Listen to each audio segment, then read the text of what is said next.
Tell Me a Story, brought to you by COVID Recovery Iowa. Franklin and the Thunderstorm by Paulette Bourgeois and Brenda Clark.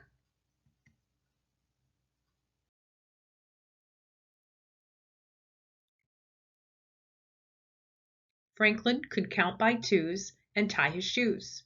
He could name the months of the year and all the seasons. He could read the thermometer, and he checked the barometer every day.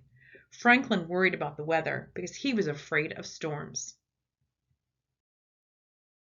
One day, Franklin was supposed to play at Fox's house, but the sky was getting dark and the clouds were thick. "Maybe I shouldn't go," Franklin said to his mother. She looked out the window. "It probably won't rain until later," she said. "You have time to get to Fox's." Franklin put on his boots and took the umbrella. As Franklin hurried to Fox's house, he kept looking at the sky. The clouds moved quickly and the wind swirled dirt in the air. Franklin felt all jumpy inside. Fox was playing outside when Franklin arrived. Franklin pointed nervously to the sky. "I think we should go inside, don't you?" he asked. "Not yet," Fox grinned. "I love watching the clouds move and feeling the wind blow. It's exciting." "I think it's scary," said Franklin. Beaver, Snail, and Hawk came over to play too.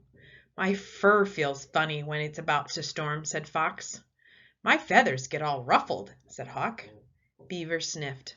"I can smell a storm coming."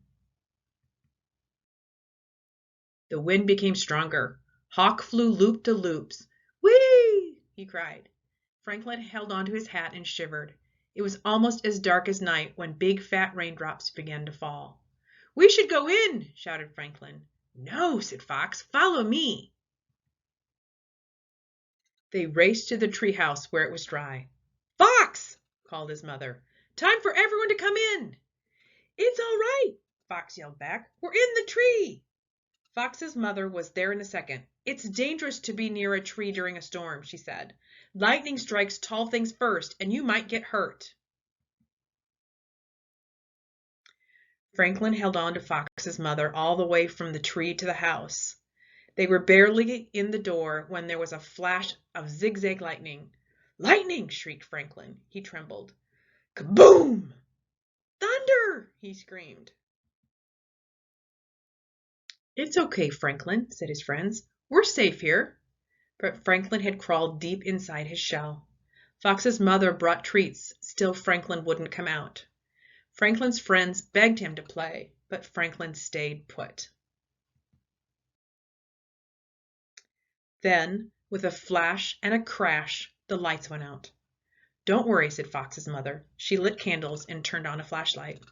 "Won't you come out now?" she asked Franklin. "No, thank you," he mumbled. "Don't be afraid," said Hawk. "All that noise is just cloud giants playing drums in the sky." Franklin peeked out. "Really?" he asked. "No, it's not," giggled Snail. "The noise is made when the giants go bowling." Franklin came out of his shell. "But what about the lightning?" "That's easy," said Hawk.